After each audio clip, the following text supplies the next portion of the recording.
Hello my friends and welcome back to another Baldur's Gate 3 build guide. Hope you're all doing well. As I promised in my previous video about a fighter-based thrown weapon build, we are covering the barbarian-based version of a throwing weapon character, which we're calling the Hulking Hurler.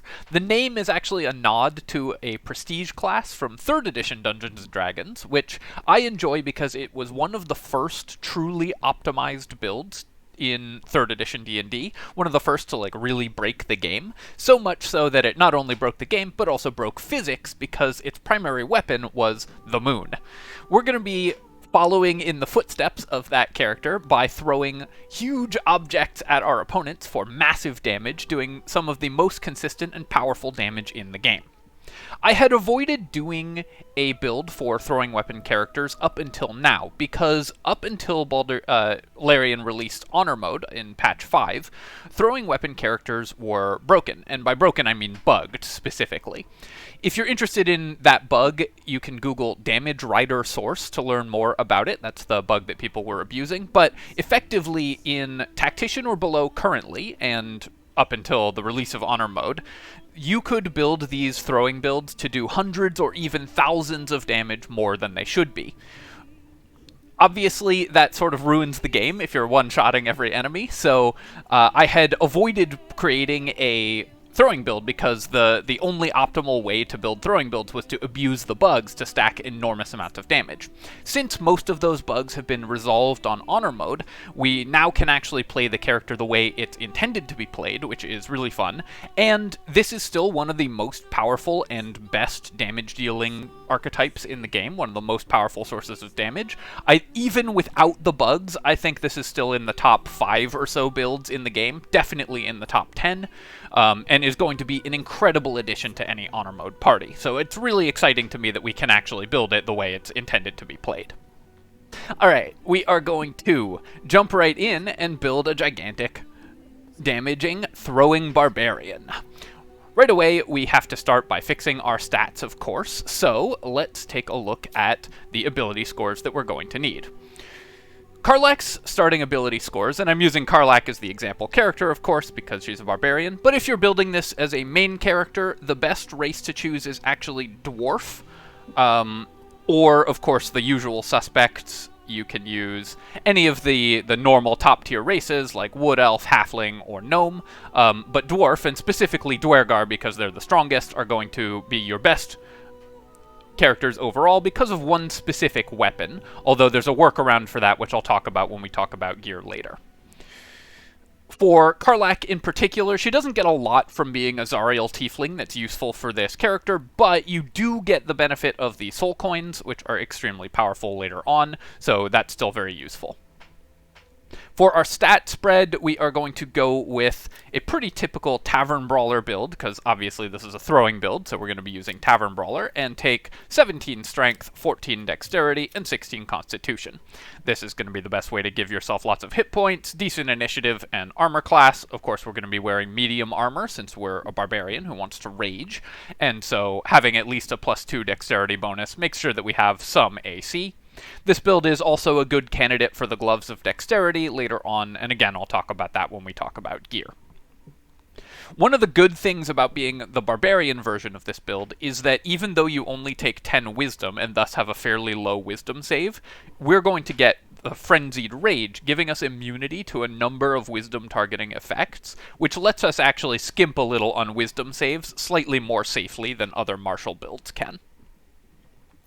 Alright, we've got Athletics as our only mandatory skill. That's very important. The others don't really matter, although if you are a race that can get access to Stealth, then there's some cool things you can do with Stealth. Mainly, making your throws with advantage is still very useful, but Athletics is going to be the mandatory for pretty much every strength character in this game. Being able to push and shove enemies is extremely valuable. That's our level 1 build. Let's get right into it.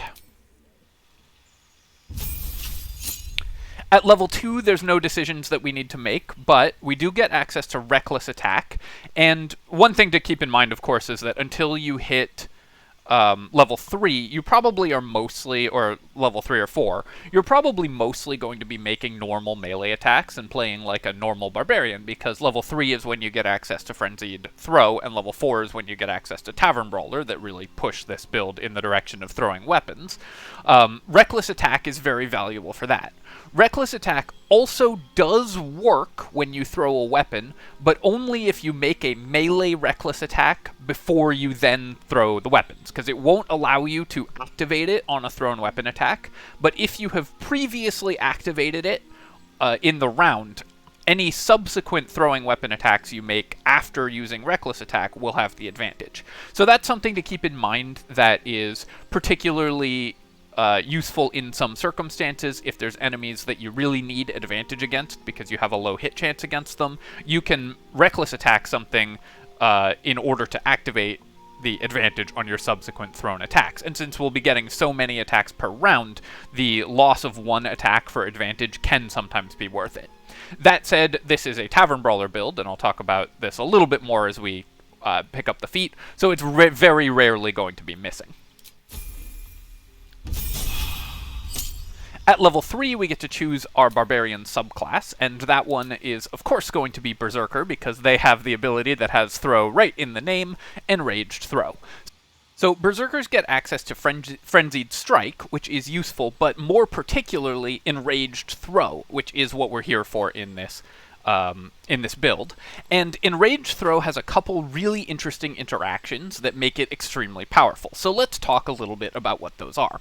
So first off, you pick up an item or creature and throw it at a target, just like you would with a normal throw, but this one you can do as a bonus action instead of as an attack, giving you effectively 2 attacks in a round. If you hit the target, they are knocked prone, and this does not allow a saving throw. And that's incredibly powerful, being able to knock an enemy prone without a saving throw. This can often cost them turns under certain circumstances as well, because prone enemies can't act. It prevents them from making attacks of opportunity. It also gives advantage to your other melee characters, and is extremely powerful in and of itself. And you deal additional damage based on your strength. So when you use Enraged Throw, you add your strength bonus to thrown weapons twice.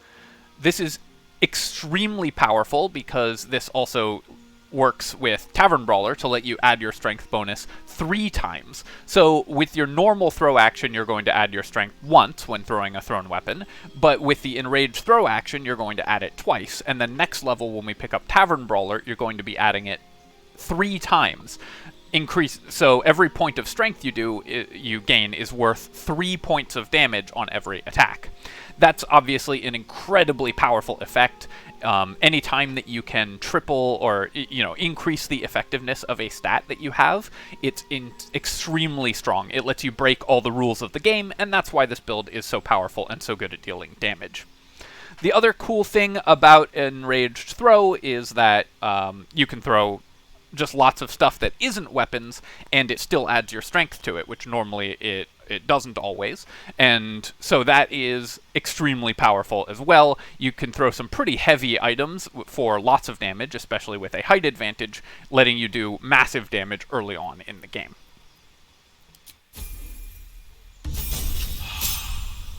At level 4, we get the reason that we are in this build in the first place, and that, of course, is Tavern Brawler. It has Throw right in the description, of course, but it allows you to add your strength modifier. Firstly, it gives us a point of strength, letting us go to 18, so we're at the same strength as a character would be who just took an ASI, because we started with 17 and got 1 point from Tavern Brawler, meaning that we're not actually behind in our strength progression, and also get the Tavern Brawler bonuses.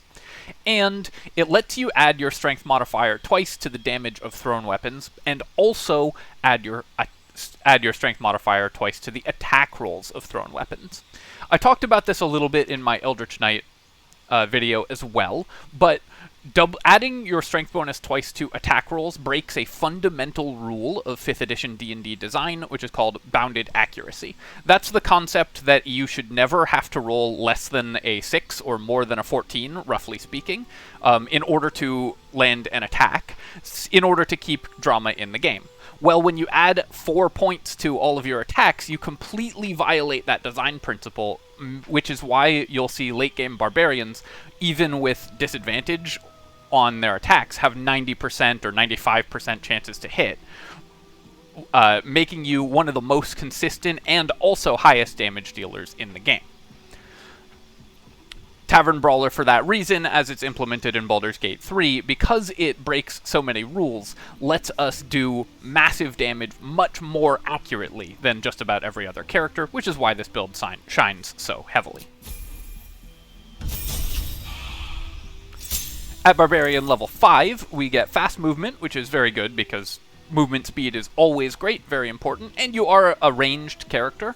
So while it's less important for this character to stay out of melee than other characters, because one thing about the thrown weapon builds is that they also work just fine as the melee versions of their character. You can just sit in melee and attack with these characters, so you don't have to kite as much, but movement speed is still very valuable. You can target specific enemies, you can kite enemies backwards if you don't want to close to melee with them, but the real bonus here is extra attack, giving you a free additional attack every time you make an attack. Thrown weapons use the attack action, so that allows us to throw 3 times in one turn. This means that in a typical combat starting at level 5, right, in our first round of combat we're going to use our bonus action to rage, and then we get 2 throws, both of which apply hit with both of which are very likely to hit because they add twice our strength to our to-hit modifier and deal plus 8 damage because of our high strength, and in fact plus 10 damage because you also get to add the rage damage bonus, the plus 2 damage you get for raging, to every attack.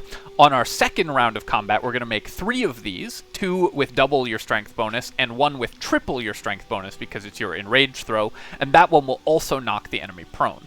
In every subsequent round of combat, you can continue to do this. And one thing I forgot to mention about Enraged Throw, actually, is that unlike the bonus action attack from Frenzied Rage, the bonus action Throw does not apply Frenzied Strain, meaning you will not be taking the stacking penalties that a normal Berserker Barbarian build would.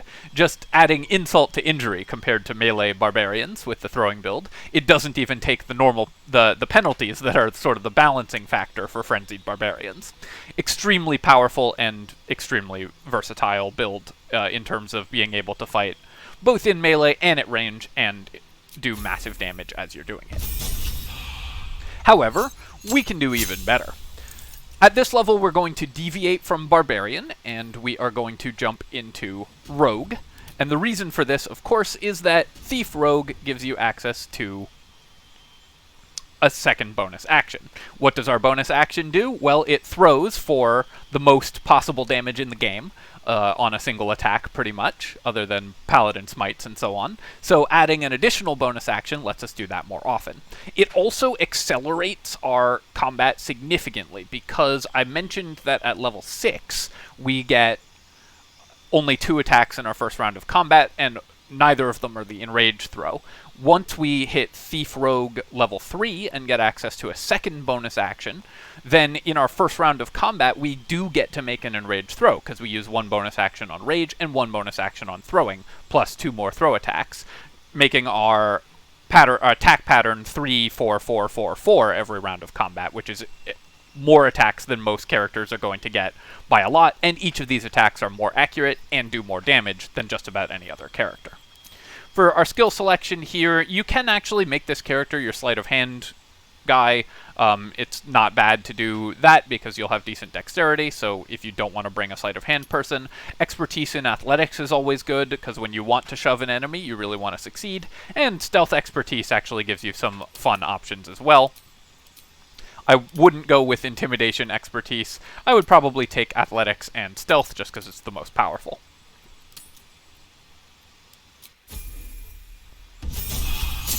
No decisions to make at Rogue level 2, but the bonus action Hide, Dash, and Disengage are still very useful.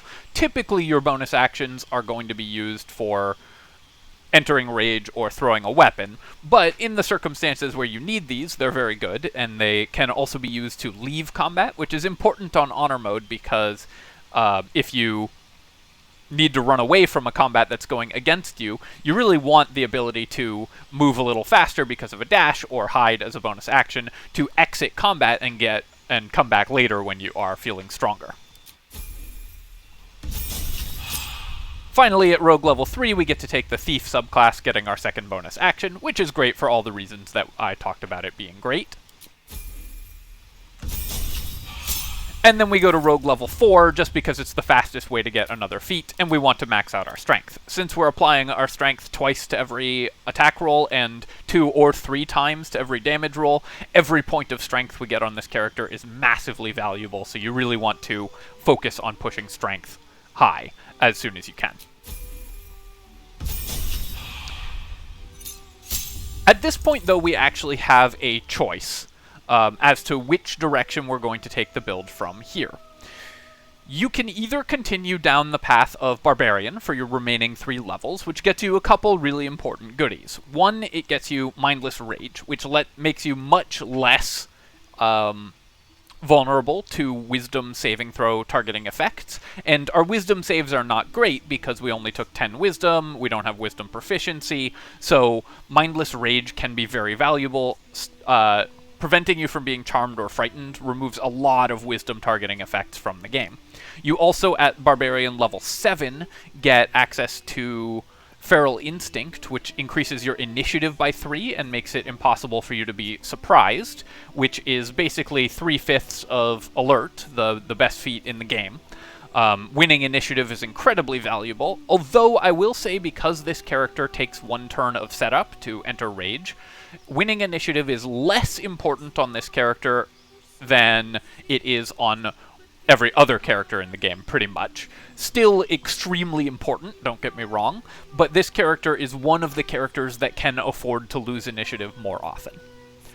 And then, of course, at Barbarian level 8, you get another feat, which you can use for all kinds of things, many of which are very powerful. However, I'm going to suggest that we actually go a different direction, and the class that we take is going to be Fighter. The reason for this is basically that Action Surge is a broken ability, especially for this character. For our fighting style, we're going to take Defense, although, because we now have shield proficiency, we can use shields and one-handed weapons, Protection fighting style actually has a lot of utility on the thrown weapon character. Because it's going to be standing back next to your other backline characters, Protection fighting style can give you a reaction allowing you to help protect them. That being said, this character is often going to be the target of enemy attacks because your AC will be fairly low, so you may not always want to use Protection fighting style because it's just going to be this character getting hit. So as a default option, Defense is going to be the best option overall. Something also to keep in mind is that you can technically apply dueling to thrown weapons if you have 2 one-handed weapons equipped. Then because a thrown weapon counts as being wielded in one hand regardless of whether you are wielding it in one hand or 2 for some reason, just the way they coded it. If you have a second one-handed weapon equipped in your offhand and throw a weapon, then at the time that your weapon hits the enemy, the game sees you having one-handed weapon in your hand, and sees that the weapon you threw could have procced the dueling bonus and allows you to do 2 damage. I don't think this is worth it, but it's worth pointing that out just as a funny interaction. Overall, I think you're going to be better off with Defense. At Fighter level 2, you get Action Surge, which lets you make more attacks in your opening round of combat. So with Action Surge, your opening round of combat is going to be a bonus action to enter Rage, a bonus action to throw a weapon for more damage and prone, 2 attacks with your main action to throw a weapon, so that's 3 attacks already, and then an Action Surge for 2 more attacks, letting you get 5 attacks in your opening round of combat, and then 4 attacks every subsequent round of combat from then on. If you compare this to my previous Eldritch Knight build, which you can watch the video for a more detailed breakdown of course. The Eldritch Knight gets 7 attacks in its opening round of combat, and then 3 attacks every subsequent round, unless it's using the War Cleric bonus actions. So while the Eldritch Knight gets more burst damage from the start, the Barbarian gets more attacks over really long combats. So if you find your combat going long, the Barbarian is going to be making more attacks. The Barbarian version of this build also has more damage on each of its attacks because you get to add the rage bonus and extra strength to your bonus action attacks, so each attack is more valuable for the Barbarian than it is for the Eldritch Knight. That being said, why compromise? Because when we go to fighter level 3, we can just become an Eldritch Knight. The reason for this is that you get Weapon Bond, which allows any weapon to have the returning property, so you can throw any weapon with the thrown weapon tag. This is super useful because there's a couple really powerful endgame items, most notably Salune's spears that you get at the end of Act 2 that have the throwing but not returning weapon tag. So being able to use those is extremely powerful for this character. Normally you wouldn't be able to because only a returning weapon comes back to you after you throw it, and so this build is actually quite gear constrained in terms of what weapons it has available for the early game. In fact, the returning pike is the only weapon that you should be considering using for this character for most of the game until you get access to Nyrolna, which you can see pictured here, and the Dwarven Thrower in the endgame. For our cantrip selection with Eldritch Knight, we're going to pick up Blade Ward. Blade Ward combos really well with just the high HP of this character, and then I recommend Minor Illusion. You can group enemies for like the AoE damage from Nyrolna. Our spell selection, you just want to avoid spells that have save DCs, but bear in mind that you can't cast or concentrate on a spell while raging, so this build will really never use these spells. You might as well pick up something like Protection from Evil and Good and Shield just for before you rage, but you will not be able to use these when raging, so they are mostly useless to you. However, Long Strider is still very good because you can cast this as a ritual, taking no resources at the beginning of the day, and just give you 10 bonus feet of movement speed for the whole day. In fact, your entire party gets that. Another thing to keep in mind is that at level 12, it is beneficial to you to throw in a respec and go from Barbarian 5, Rogue 4, Fighter 3 to swap one level of Rogue into Fighter. That gets you 1 more HP at the cost of nothing. So it's correct to do that if you're using a respec. Just because Fighter has a little bit more HP, and level 4 Rogue, neither level 4 Rogue nor level 4 Fighter give you anything but the feat, so you might as well get the HP from being a level 4 Fighter. Alright, so let's talk about gear, because gear is actually pretty important to this character. When you are a throwing weapon build, you need a weapon. You usually are going to need a weapon that has the thrown weapon tag. You also, because we aren't an Eldritch Knight, want to be on the lookout for weapons with the returning weapon property. So Nyrolna here returns to you when thrown.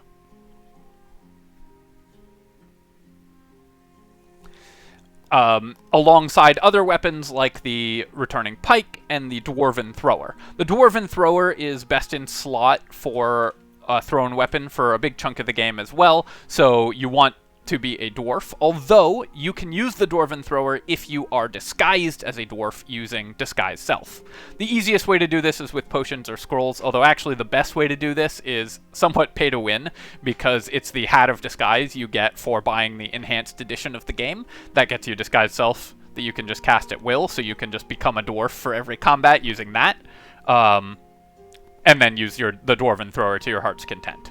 Late game, you're probably going to want to use Nyrolna just because it's such an incredible weapon and also gives you some AoE damage, which is very powerful. Another thing to mention, of course, is that because you want strength so badly, this character benefits more than many characters from using the Elixir of Cloud Giant Strength, or Hill Giant Strength for most of the game. If you want, you can build this character with 8 starting strength, take 17 Constitution and put the Tavern Brawler point into Constitution, and 16 Dexterity, and use Elixirs to have high strength for most of the game. And in the extreme late game, you're going to want to switch to the Cloud Giant Strength Elixirs. Regardless of whether you've built Strength or not, these are going to be the best thing for you, because adding 3 times your Strength to every attack is ludicrously powerful. So it gives you a massive boost, which is worth more than the 1 extra attack that you get from an Elixir of Bloodlust, in my opinion. On lower difficulty settings, you're going to want an Elixir of Bloodlust because that will give you 2 extra attacks, but on Honor mode it only gives you 1, so it's much less valuable, and the Cloud Giant Strength Elixir is going to be better. There's a lot of other funny interactions with gear, and on lower difficulty settings you may see your Tavern Brawler bonus being applied multiple times. If you have the Ring of Flinging, you may see the Ring of Flinging bonus being applied multiple times, because the lower difficulty settings are still bugged, and you are going to end up doing some more damage than you should. I wouldn't worry about that too much unless you really want to optimize for it. Most players are not going to encounter out-of-scale damage any more than this build already gets by default, and so you're not going to have to worry about that too much, even if you want to avoid abusing the bugs. Let's also just take a quick look at how much damage we do in 1 round of combat. In order to actually make this work, I do need to start a combat, so we're going to just quickly start a combat here.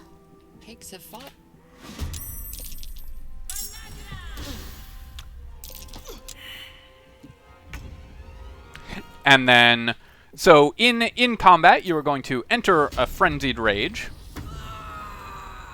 using your first bonus action. We've already used one of our attacks, but that's okay. We're going to just take this attack of opportunity.